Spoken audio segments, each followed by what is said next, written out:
Let me ask you, just from a whole holistic standpoint, just everything in the world, what do you think makes someone rich?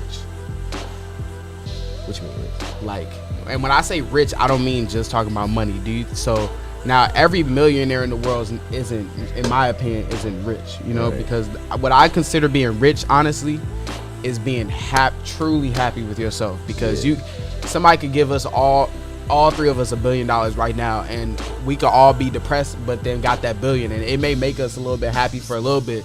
But once you've had that money, once you've driven that fast car and done all the things, are you still depressed, or are you still, you know what I'm saying? So that's why I asked you, what do you guys think being rich is in life? Because I think it's having people who love you and loving yourself is being rich, you know what I'm saying? Not just a piece of paper. So what you guys think about that? 100%. That You agree?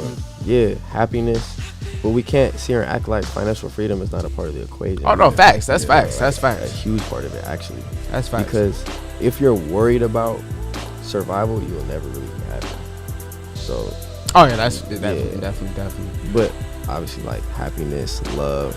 Oh, go ahead. No, to touch on that, bro. I remember, I forgot who I was speaking to, but they were telling me, like, it's impossible to survive and flourish at the same time. Just because you're always trying to, like, fill up this meter, but it's constantly in disarray, so you can't really focus on the main, like, multiple, you know what I mean? Yeah.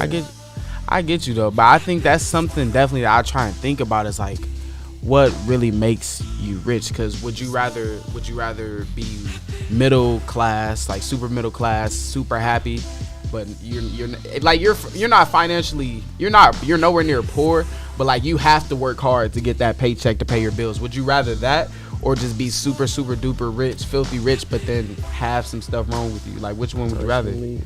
I would rather be happy and rich. Oh yeah, of course. Yeah, of course. I'm not gonna settle for any of those options that you're asking. If that makes sense. Yeah. Like I can't pick between bad and bad.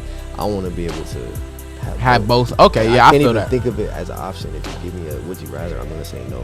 Nah, I feel that's actually a good way to look at it. Yeah, because you wouldn't want to pick one or the other. It would just want to both be up. But yeah, I don't know, man. I kind of want to talk a little bit more about money and things of that nature. Because do you think money can buy happiness? Yeah. You think so?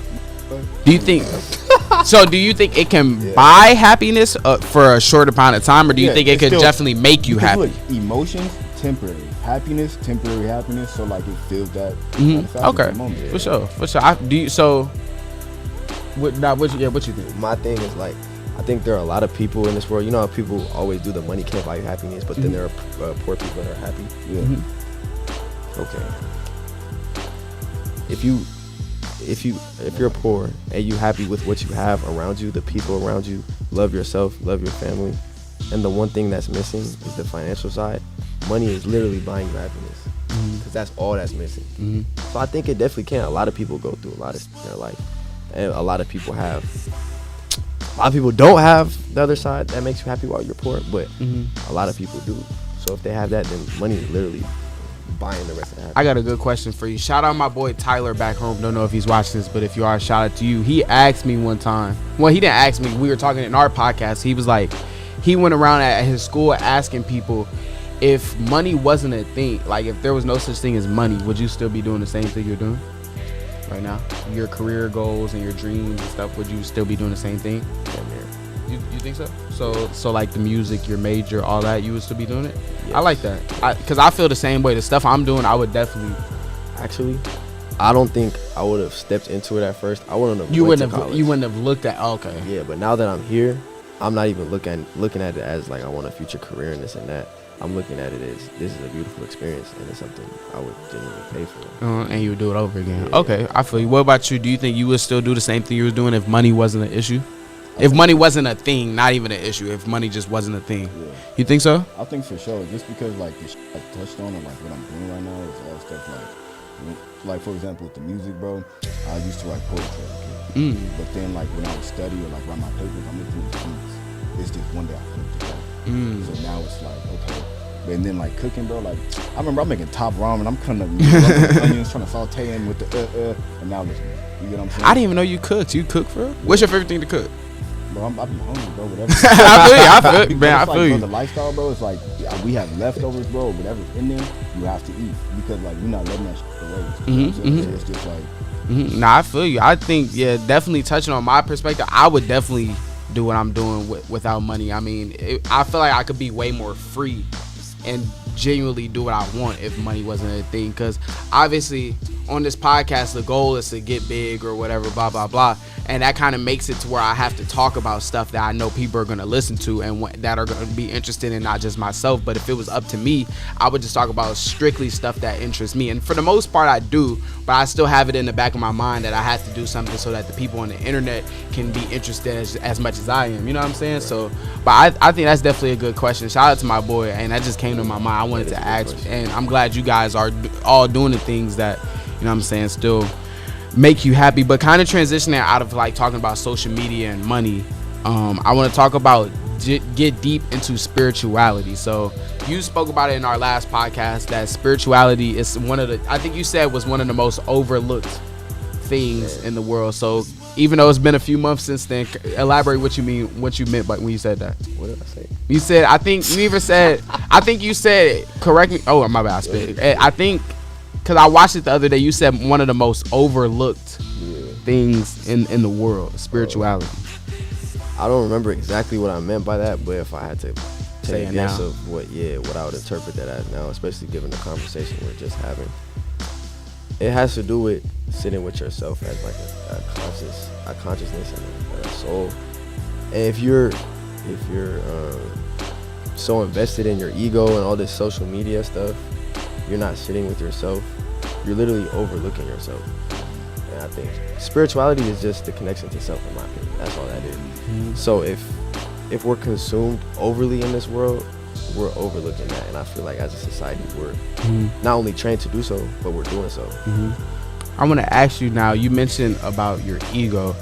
I think this was 3 podcast episodes ago. I'll put it on the screen. If you haven't watched that, go watch it. I was talking about egos and consciousness, your consciousness, excuse me, and I noticed a difference, and I noticed how one influences the other. It's kind of like having an angel on this shoulder and then a devil on this shoulder.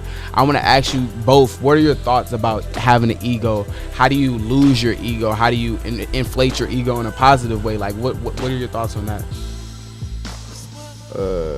I think both are very important and both need to be used the right way. When you educate yourself on what the purpose of each of them is, you go through life and you experience what mistakes you make by trusting one over the other. You find a balance of using both, and they're both, in my opinion, just as important. And that's exactly why we have them.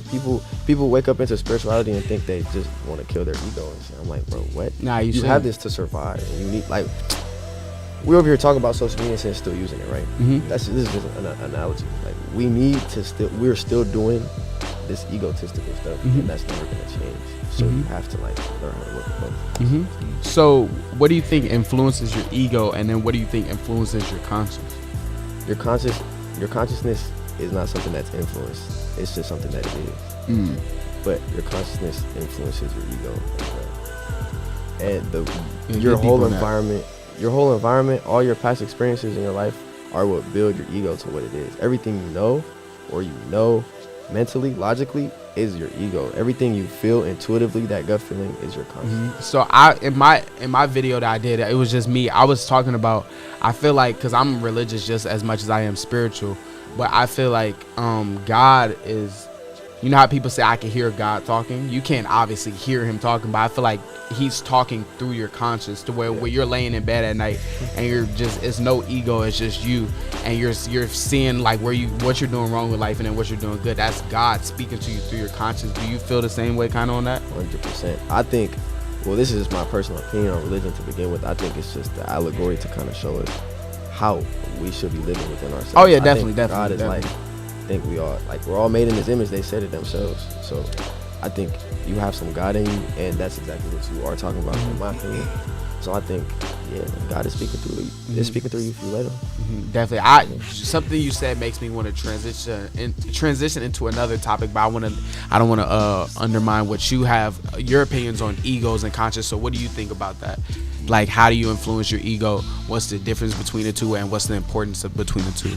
Like you were saying, like, ego and conscious is kind of like you need them. You know what I mean? And conscious is like, because you have the conscious, subconscious, and the ego fits into that.